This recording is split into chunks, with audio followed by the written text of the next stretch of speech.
Okay, I want to talk a little bit about propaganda in the war. And there were several ways that propaganda was used in the war. We obviously afterwards learned a whole lot from Goebbels and kicked it up to what you see now, where the news media controls the way everything's shaped. But back then they were trying to sell war bonds and get you to enlist. And they made Hollywood actors, so there's a lot of Hollywood actors that did training films for the military. Jimmy Stewart was an actual bomber pilot. And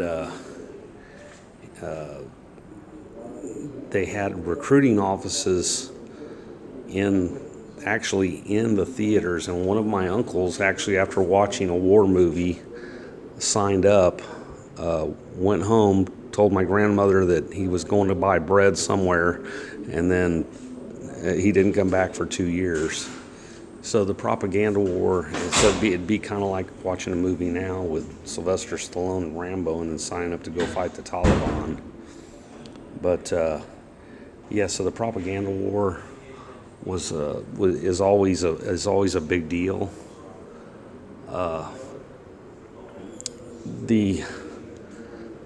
You have to keep the people's will to fight up, because without any hope, when they say all hope is lost, you generally lose the war. So the propaganda, if you got the American people behind you, you can do pretty much anything. If you got them against you, you can't do anything. So the guys that are running everything now, like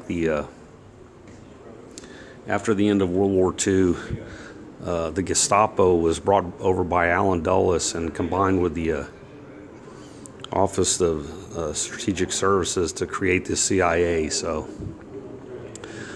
the initial CIA was staffed by leftover Nazis, and then the replacements for them were taught by the Nazis about creating public opinion.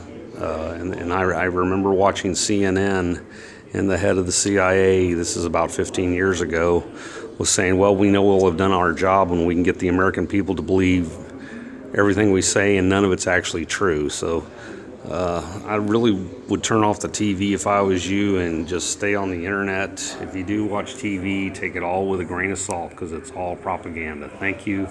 I am out. Please do 3 things: like, share, and subscribe.